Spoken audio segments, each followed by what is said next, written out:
नरेंद्र मोदी को आंख मार देते हैं, ये सारी बातें पहले भी हम देख चुके हैं। यही कारण है कि स्मृति ईरानी को एक मौका मिल गया और उन्होंने इस मामले को ही कहीं ना कहीं दूसरी तरफ मोड़ दिया। अविश्वास प्रस्ताव का कुछ भी नहीं होना है, एक चर्चा होगी, एक बहस होगी और उस बहस में कुछ बातें निकल करके सामने आएगी, वो सब कुछ होगा। प्रधानमंत्री नरेंद्र मोदी ने अपनी बात रखते हुए बहुत सारी बातें कही। उन्होंने राहुल गांधी को फेल प्रोजेक्ट भी बताया, पुरानी बातों को लेकर के नई बात तक आई। यहाँ तक कि आप समझ लीजिएगा कि भारतीय जनता पार्टी के लिए न ज़्यादा इंदिरा गांधी मुश्किल थी, न राजीव गांधी थे, न मनमोहन सिंह थे, बल्कि भारतीय जनता पार्टी के लिए सबसे बड़ी चुनौती राहुल गांधी है। नमस्कार, बहुत बहुत स्वागत करते हैं आपका भारत लाइव में। लगातार बिहार राजनीतिक रूप से चर्चा का विषय बना हुआ है और 2024 के चुनाव में सबसे ज़्यादा अगर कहीं फोकस है, चाहे वो पक्ष हो विपक्ष हो, जो सत्ता में है, जो सत्ता से बाहर हैं, उन सब का ध्यान बिहार में पड़ा हुआ है। और बिहार खास करके सत्ता पक्ष को लेकर के एक बड़ी रणनीति बना रहा है, जिस रणनीति से 2024 में पलटा जा सकता है रिजल्ट को। अब ये कैसे संभव होगा, तो इसके पीछे की रणनीति है कि जहां नीतीश कुमार ने विपक्ष को एकजुट करने का प्रयास किया, वहीं लालू प्रसाद भी पूरी तरह से एक्शन में। लालू प्रसाद के एक्शन इसी बात से आप लगा सकते हैं कि लालू प्रसाद इस शारीरिक अवस्था के बावजूद, किडनी ट्रांसप्लांट कराने के बावजूद पूरी तरह से एक्टिव नजर आए। दिल्ली में उन्होंने जो प्रोग्राम सेट किया उसके तहत नीतीश कुमार, तेजस्वी यादव और अन्य लोग मिल करके अलग अलग राजनीतिक दल, क्षेत्रीय दल और नेताओं से मुलाकात किए, जिसका नतीजा इंडिया गठबंधन हुआ। इंडिया गठबंधन बनने के बाद एनडीए गठबंधन पर भी प्रेशर बढ़ने लगा, क्योंकि दुश्मन को छोटा नहीं समझती है भारतीय जनता पार्टी। और ये सूत्र भी है किसी लड़ाई का कि अपने दुश्मन को कभी भी कमज़ोर नहीं समझिए। 5 पांडव मिल करके कौरव सेना को और एक से एक दिग्गज लड़ाके को हरा करके अपना हक हुकूक ले लिए। एक लड़ाई 2024 में होनी है, उस लड़ाई से पहले विपक्ष एकजुट होने की पूरी कोशिश में लगा हुआ है। 2 बैठकें हो चुकी हैं और महाराष्ट्र में बैठक होनी है। लेकिन उससे पहले, जैसा कि हमने पहले भी आपको बताया था कि जिस तरह से कर्नाटक की बैठक में, बेंगलुरु की बैठक में जो बातें निकल करके सामने आई और प्रेस वार्ता से ठीक पहले नीतीश कुमार वहाँ से निकल गए और उनके पीछे पीछे लालू प्रसाद, तेजस्वी यादव और ललन सिंह भी आ गए, ये बता रहा था कि सब कुछ ठीक नहीं है। लेकिन इसके बावजूद भी इंडिया गठबंधन ने एनडीए गठबंधन पर अपना प्रभाव जमाने के लिए अविश्वास प्रस्ताव लाया। इसके पहले हमने आपको बताया था कि एकजुटता क्या होती है, किस तरह से वो बिल लाया गया था, दिल्ली बिल। उस बिल को लेकर के भी पूरी तरह से निरस्त हो गया। वो बिल सरकार ने पास करा लिया, विपक्ष बहुत पीछे रह गया। उसमें भी बहुत सारी कहानियाँ थी जिसकी चर्चा हमने आपको कर दी थी। लेकिन अब जो हम नई बात आपसे कहने आए हैं, उसमें कहीं ना कहीं एक बड़ा झटका उन लोगों को लगा है जो नीतीश कुमार को प्रधानमंत्री के उम्मीदवार के रूप में देख रहे थे, या ये उनकी मंशा थी कि नीतीश कुमार प्रधानमंत्री के दावेदार बने, नरेंद्र मोदी के सामने पूरी मजबूती से खड़ा रहें और इनकी जो छवि है वो नरेंद्र मोदी के सामने भारी पड़ेगी।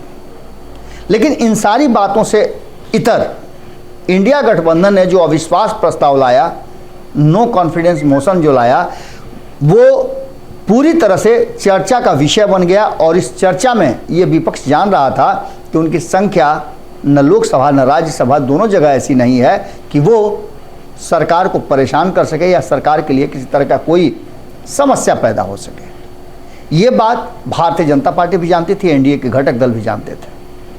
खैर, नो कॉन्फिडेंस मोशन आया, लोकसभा में 10 तारीख से उसकी बहस शुरू हुई। उस बहस में कई नेताओं ने भाग लिया, अपनी अपनी पार्टी की तरफ से पक्ष रखा, समर्थन किया, विरोध किया।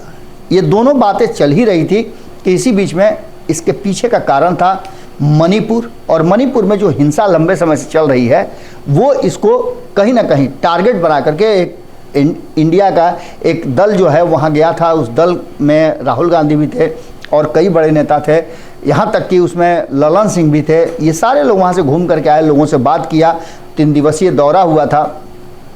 इन सब के बाद जो फीडबैक आया, उसके आधार पर ये बातें तय की गई कि सरकार में और सदन में आकर के प्रधानमंत्री खुद इस बात को कहें कि आखिर वो मणिपुर में क्या कर रहे हैं, मणिपुर के मुख्यमंत्री अब तक बहाल क्यों हैं, मणिपुर जल क्यों रहा है, और इस पर केंद्र की सरकार नरेंद्र मोदी देश नहीं टूटने दूंगा, देश नहीं झुकने दूंगा कहने वाले आखिर हैं कहाँ। इन सारी बातों को लेकर के अविश्वास प्रस्ताव तो आ गया, उस पर बहस भी शुरू हो गई।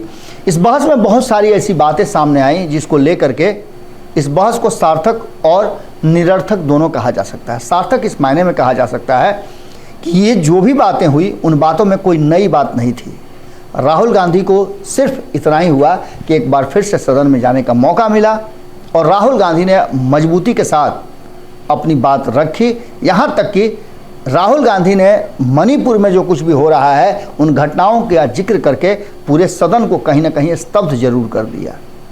उनकी शैली, उनकी भाषा बहुत कुछ बदली हुई थी और इससे साफ लग रहा था कि भारतीय जनता पार्टी को ऐसा लग रहा है कि नीतीश कुमार से ज़्यादा राहुल गांधी खतरनाक हो सकते हैं। या हो सकता है कि भारतीय जनता पार्टी का ये स्ट्रेटजी भी हो, प्लान भी हो।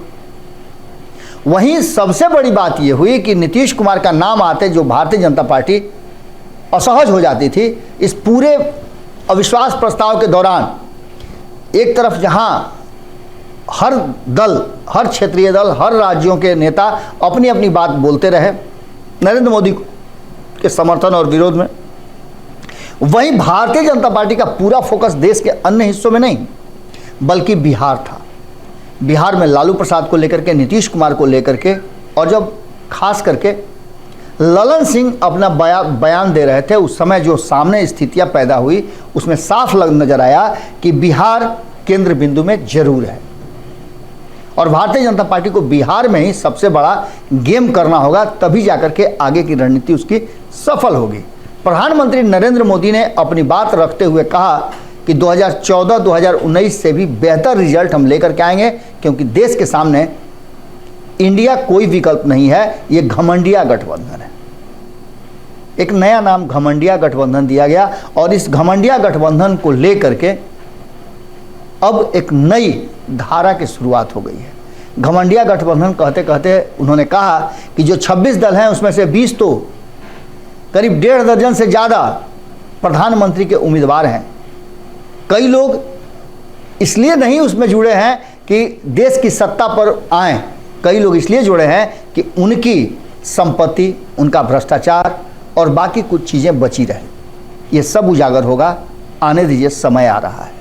इसके साथ साथ प्रधानमंत्री नरेंद्र मोदी ने अपनी बात रखते हुए बहुत सारी बातें कही। उन्होंने राहुल गांधी को फेल प्रोजेक्ट भी बताया, पुरानी बातों को लेकर के नई बात तक आई। यहाँ तक कि आप समझ लीजिएगा कि भारतीय जनता पार्टी के लिए न ज़्यादा इंदिरा गांधी मुश्किल थी, न राजीव गांधी थे, न मनमोहन सिंह थे, बल्कि भारतीय जनता पार्टी के लिए सबसे बड़ी चुनौती राहुल गांधी है। अगर जवाहरलाल नेहरू के बाद किसी पर हमला हो रहा है और इस तरह से हमला हो रहा है, भारतीय जनता पार्टी कर रही है पिछले 7-8-9 सालों से, तो वो राहुल गांधी है। भारतीय जनता पार्टी को ये डर है कि राहुल गांधी कभी भी बाउंस बैक हो सकते हैं। एक जनाधार और ज़मीन से जुड़ी हुई पार्टी रही है कांग्रेस, इसकी जड़ें बहुत अंदर तक हैं और राहुल गांधी जिस तरह से एक्ट करना शुरू कर चुके हैं वो कहीं ना कहीं परेशानी भरा जरूर है। लेकिन इसके साथ साथ अभी भारतीय जनता पार्टी मानती है कि राहुल गांधी उसके लिए पूरी तरह से तैयार नहीं है। इसीलिए नरेंद्र मोदी ने दावे के साथ कहा कि वो और मजबूती के साथ आ रहे हैं। तो वहीं दूसरी तरफ अगर आप देख लें तो मोदी ने कई कटाक्ष किए। प्रधानमंत्री नरेंद्र मोदी ने कहा कि 2018 में जब 19 में लोकसभा चुनाव था तब भी नो कॉन्फिडेंस मोशन आया था। अब मैं सलाह देता हूं विपक्ष को कि 2028 में लेकर के आइएगा, ये उनका कॉन्फिडेंस था। 2028 में लेकर के आइएगा नो कॉन्फिडेंस मोशन और उसको और मजबूती के साथ, पूरे तथ्यों के साथ ये सोच करके लाइएगा कि आप सरकार को परेशान कर सकें। इस तरह से बिना तैयारी के झूठ मूठ का सदन का समय बर्बाद करना कहीं से उचित नहीं है। इस सारी बातों को लेकर के लोकसभा में अविश्वास प्रस्ताव जो है वो गिर गया है। प्रधानमंत्री नरेंद्र मोदी की कुर्सी और सरकार दोनों सुरक्षित है। इसके साथ साथ एक और सबसे बड़ी बात है कि नरेंद्र मोदी ने 2024 से पहले एक नारा ऐसा जो विपक्ष के नाम से कह रहे हैं कि दिया जा रहा है, उस नारे ने एक बार फिर से हिंदुत्व के एजेंडे की तरफ इशारा कर दिया और ये भी समझ में आ गया कि भारतीय जनता पार्टी 2024 के चुनाव से पहले एक बार फिर अपने पुराने ढर्रे पर वापस आ सकती है। नरेंद्र मोदी ने कहा कि विपक्ष मेरे लिए जो नारे गढ़ता है कि मोदी तेरी कब्र खुदेगी, इसका सीधा मतलब आप समझ सकते हैं, आप समझदार लोग हैं, कि मोदी तेरी कब्र खुदेगी क्यों। और भी बहुत कुछ कहा जा सकता था, लेकिन कब्र खुदे को लेकर के उन्होंने कहा कि ये मेरे लिए टॉनिक है। और आप समझ ही सकते हैं कि कब्र का जिक्र आते ही हिंदुत्व का एजेंडा कितना ज़्यादा प्रभावी हो जाता है। नरेंद्र मोदी ने अपनी छवि को बरकरार रखने के लिए लगातार सब कुछ किया है, तो वहीं उन्होंने कहा है कि विपक्ष लगातार नो बॉल पे नो बॉल कर रहा है और ये सब कुछ सिर्फ इसलिए हो रहा है कि उनकी साख बची रहे और उनके भ्रष्टाचार से जुटाए गए जो धन हैं वो छुपे रहे। ये सारी बातें कहते हुए उन्होंने मणिपुर का जिक्र भी किया और मणिपुर में जो स्थितियां हैं उसको लेकर कहा कि हम पूरी तरह से उस पर नज़र बनाए हुए हैं। घटना है, उसे अचानक से नहीं रोका जा सकता है, लेकिन रोकने की सारी प्रक्रिया चल रही है। बहुत जल्द मणिपुर में शांति होगी। लेकिन सबसे ज़्यादा मज़ेदार बात और कहा जाता है कि दुखद भी तब हो गई जब राहुल गांधी और स्मृति ईरानी के बीच में सामने सामने टक्कर हो गया। राहुल गांधी के बोलने के बाद स्मृति ईरानी ने जो अपनी बात रखी तो उन्होंने बहुत सारी बातें रखी और इसी बीच में एक बात बहुत खुल करके आई कि फ्लाइंग किस दिया है राहुल गांधी ने स्मृति ईरानी के तरफ हाथ करके। अब ये मामला जो है पूरी तरह से राजनीतिक रूप ले चुका है और जो जानकार हैं वो बता रहे हैं कि ऐसा कुछ भी नहीं है। ऐसे बोलते बोलते राहुल गांधी ने सभापति के तरफ हाथ किया था और उसी के बीच में कहीं ना कहीं स्मृति ईरानी आ रही थी। हालांकि इससे पहले भी राहुल गांधी के कई एक्ट हैं, वो सदन में बैठे बैठे अचानक से जाते हैं और गले मिल लेते हैं नरेंद्र मोदी से, नरेंद्र मोदी को आंख मार देते हैं। ये सारी बातें पहले भी हम देख चुके हैं। यही कारण है कि स्मृति ईरानी को एक मौका मिल गया और उन्होंने इस मामले को ही कहीं ना कहीं दूसरी तरफ मोड़ दिया।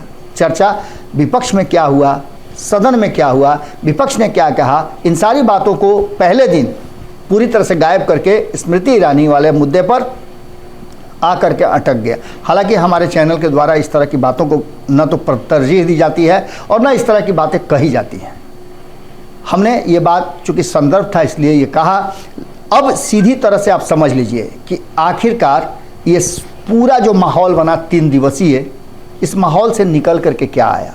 तो इस माहौल से निकल करके सबसे पहले ये आया कि नो कॉन्फिडेंस मोशन जैसे ही 10 तारीख को हुआ कि आएगा, यहाँ पटना छोड़ करके लालू प्रसाद दिल्ली चले गए। अब इस बात को आप दूसरे तरह से देख सकते हैं, लेकिन इस घटना की कड़ी को जोड़िए कि 10 तारीख को नो कॉन्फिडेंस मोशन आना था लोकसभा में। हालांकि उसमें कोई भूमिका नहीं थी लालू प्रसाद की। आपने सुना होगा कि 2 दिन से झमेला चल रहा है। जिस तरह से उपेंद्र कुशवाहा ने लालू प्रसाद के बारे में कहा कि वो एक मुखिया का भी चुनाव लड़ने के लिए अधिकृत नहीं है, इसलिए कि कानूनी रूप से वो अवैध घोषित हो गए हैं। उनके राजनीतिक जीवन पर ही ब्रेक लग गया है। कई सजा भोग रहे हैं, अस्वस्थता के कारण उन्हें बेल मिली हुई है। अब इस बात पर कहीं ना कहीं लालू प्रसाद ने रिएक्ट किया और ये मामला फिर से धीरे से आगे बढ़ गया। लेकिन लालू प्रसाद के बारे में कहा जाए कि वो राजनीतिक रूप से सक्रिय नहीं है तो ये सर्वथा अनुचित होगा। लालू प्रसाद पटना से दिल्ली जाते हैं और नो कॉन्फिडेंस मोशन में उससे ठीक पहले, तो इसके राजनीतिक मायने आप समझ सकते हैं। राहुल गांधी बहुत ज़्यादा फ्रूटफुल हो सकते हैं और हुए भी हैं, और राहुल गांधी के लिए लालू प्रसाद फ्रूटफुल हो सकते हैं, ये भी आपने देखा है। जब कोई नहीं था कांग्रेस के सामने खड़ा उनके सपोर्ट में, अपने लोग भी छोड़कर भाग रहे थे, तो लालू प्रसाद ने 2009 में संभाला था, उससे पहले भी 2004 में भी संभाला था। और अब जबकि विपक्ष में है कांग्रेस, तब भी लालू प्रसाद से उसे बहुत भरोसा है। राहुल गांधी यही कारण है कि जैसे उन्हें कोर्ट से राहत मिलती है, सदस्यता बरकरार होती है, वो दौड़े दौड़े लालू प्रसाद के पास जाते हैं, आगे के स्ट्रेटजी डिस्कस करते हैं। अब इन सारी बातों को लेकर के एक बहुत गंभीर चर्चा शुरू हो गई है कि सब जानते हुए भी कि अविश्वास प्रस्ताव का कुछ भी नहीं होना है, एक चर्चा होगी, एक बहस होगी और उस बहस में कुछ बातें निकल करके सामने आएगी, वो सब कुछ हो गया।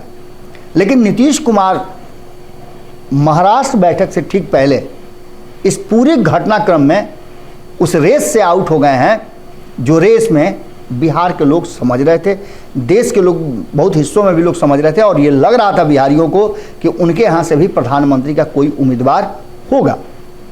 लेकिन इस पर पूरी तरह से विराम लग गया और 2 दिनों में ही पूरी तस्वीर साफ हो गई। जिस तरह से राहुल गांधी मास्टर ब्लास्टर की तरह सामने आए, उन्होंने राहुल द्रविड़ और राहुल के तरह एक्शन दिखाया और इस एक्शन के बाद ये तय मान के चलिए, इसकी चर्चा भी शुरू हो गई है कि राहुल गांधी ही वो शख्स है और जो बातें अक्सर भारतीय जनता पार्टी चाहती भी थी कि राहुल गांधी को अपने सामने टक्कर में रखे, वो सब कुछ होता हुआ दिखाई दे रहा है। अविश्वास प्रस्ताव एक बार फिर से विपक्ष के लिए वही सफ़ेद हाथी साबित हुआ और सत्ता पक्ष को कोई भी परेशानी नहीं हुई, बल्कि एक मौका मिल गया विपक्ष को और थोड़ा सा बैकफुट पर दिखाने का और देश की जनता के सामने अक्षम विपक्ष साबित करने का। जुड़े रहिए भारत लाइव के साथ। इस खबर में हम यहीं आपसे विदा लेते हैं, बाकी की खबरें भारत लाइव पर लगातार जारी रहेंगी। अगर ये वीडियो पसंद आई और वह बिहार के राजनीति और बिहारियत से सरोकार रखेनी तो सब्सक्राइब बटन दबा के चैनल के सब्सक्राइब कर ली। ओजे एगो घंटी बा, ओकरा बटन दबा देला से कुल सटीक और मारक खबर रुआ मुफ्त में मिल जाई। अगर रुआ पत्रकारिता के हमनी के नया प्रयोग में सहयोग कर चाहतानी तो ज्वाइन बटन दबा दी। पेटीएम नंबर नोट कर ली 9386816700। धन्यवाद।